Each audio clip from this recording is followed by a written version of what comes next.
જાતિ આધારિત વસ્તી ગણતરી શા માટે જરૂરી છે એ તમે કહો. જાતિ આધારિત ઓબીસી ની વસ્તી ગણતરી એ માટે જરૂરી છે કે ભારતના સંવિધાનમાં વસ્તીના પ્રમાણમાં દરેક જગ્યાએ ભાગ આપવાની વાત કરેલી છે. તો દેશ આઝાદ થયા ત્યારથી આજ સુધીમાં વસ્તી ગણતરીના આધારે જે કપટી લોકો, જે હરામખોરો છે, એને ઓબીસી ના ભાગની નોકરીઓ ખાઈ જાય છે. એટલે ઓબીસી ની વસ્તી ગણતરી કરવા દેતા નથી. સુપ્રીમ કોર્ટ એમ કે છે કે વસ્તી ગણતરી કરીને લાવો. તો ખાલી આપણે ઉદાહરણ દઈએ, બિહારમાં વસ્તી ગણતરી કરવાનું શરૂ કર્યું તો ભાજપના બ્રાહ્મણો સુપ્રીમ કોર્ટમાં જાય છે કે વસ્તી ગણતરી રોકો. એટલે ભાજપના બ્રાહ્મણવાદી ધરાવનાર ઓબીસી ની વસ્તી ગણતરી કરવા માટે જે ખરેખર તો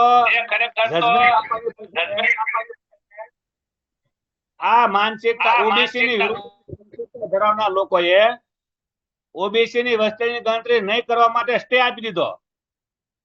એનો અર્થ એવો થાય છે કે સીધો સીધો કે ઓબીસી ની નોકરીઓને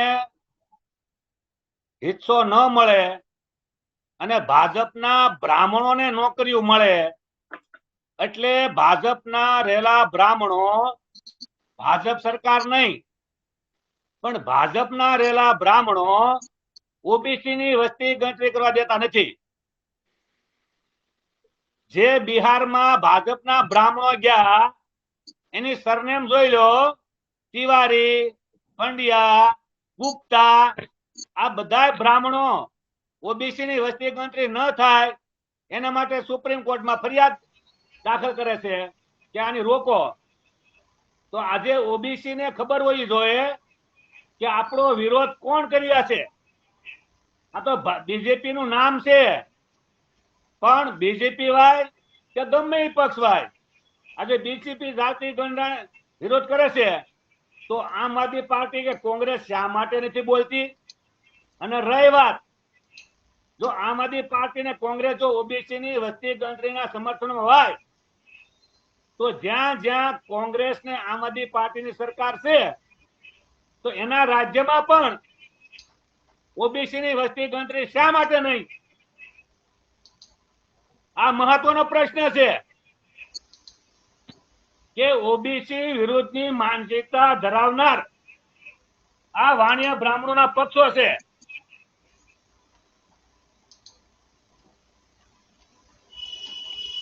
બરોબર છે.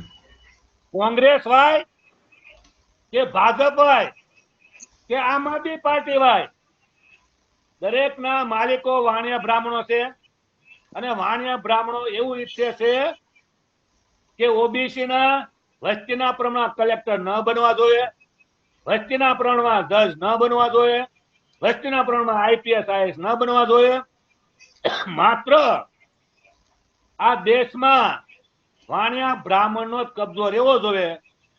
આ નીતિઓ વાણિયા બ્રાહ્મણની પક્ષની છે.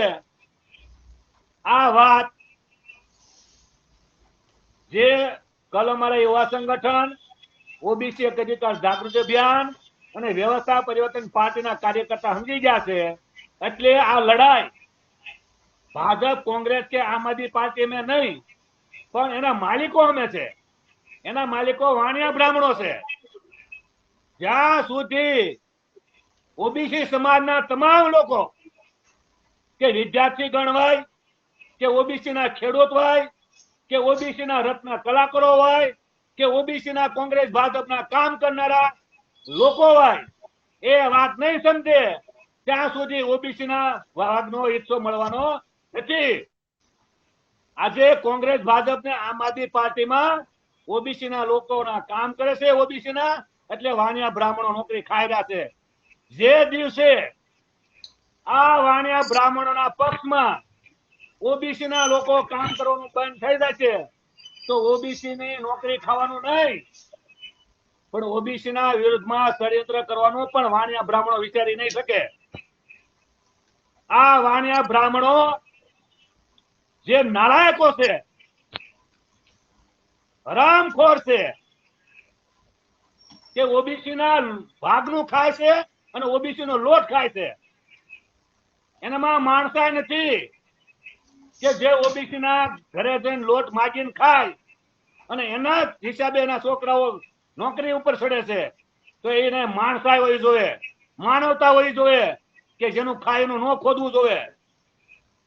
એટલે ઓબીસી ની વસ્તી ગણતરી થવી જોઈએ. ન થાય તો એની ઓબીસી ના જો હિસ્સો છે લઈ લેવાના છે.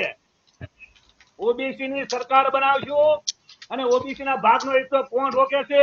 કોઈના બાપની તાકાત નથી. ઓબીસી ની સરકાર બનાવશું તેને લઈ લઈશું. અત્યારે વાણિયા બ્રાહ્મણની સરકાર બને છે એટલે તમે કાવા દાવા કરી શકો છો, પણ તમે કાનમાં સાંભળી લો.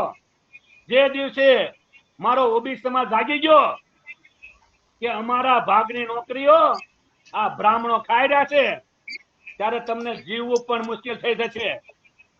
સ્વામી વિવેકાનંદે પણ કીધેલું છે કે બ્રાહ્મણો આ ગરીબો લોકોનું ખાવાનું બંધ કરો, ગરીબોને પધવાનું બંધ કરો અને ગરીબ પર દયા રાખો.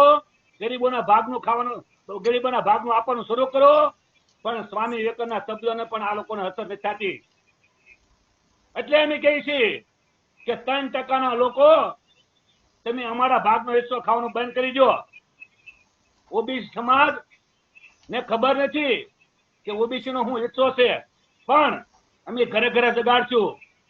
આ માત્ર ધરમસિંહભાઈ ધાપાની લડાઈ નથી, ઓબીસી સમાજમાં આવેલી 147 જ્ઞાતિની લડાઈ છે. આ ઓબીસી સમાજની 147 જ્ઞાતિઓ આ વાણિયા બ્રાહ્મણના પક્ષોની તળિયા સાંટવાનું બંધ કરશે, એની સાપ લૂસવાનું બંધ કરશે, ત્યારે જ આપણા અધિકારો મળવાના છે. એટલે ઓબીસી સમાજના કોઈ પણ પક્ષના નેતાઓ ઓબીસી સમાજમાં કામ કરે છે ત્યાં તમે એકવાર અવાજ તો ઉઠાવી દો કે અમારા વસ્તી પ્રમાણે જાતિ જનગણના કરો, મંડળ કમિશનનો અમલવાર કરો, તો ખબર પડશે કે વાણિયા બ્રાહ્મણના પક્ષમાં તમારી શું હેસિયત છે. હેસિયત તો તમને ત્યારે જ ખબર પડે કે તમે એકવાર અવાજ તો ઉઠી દો કે આપણા અધિકારો બાબતે ફાંકા ફોજદારી તો આપણા લોકો વચ્ચે આવીને કરી શકો છો, પણ તમારા જે પાર્ટીના માલિકો છે વાણિયા બ્રાહ્મણો, ત્યાં ખાલી અધિકારની વાત તો કરો. ઇસી મિનિટે તમને એના ઘરમાંથી કાઢી મૂકશે.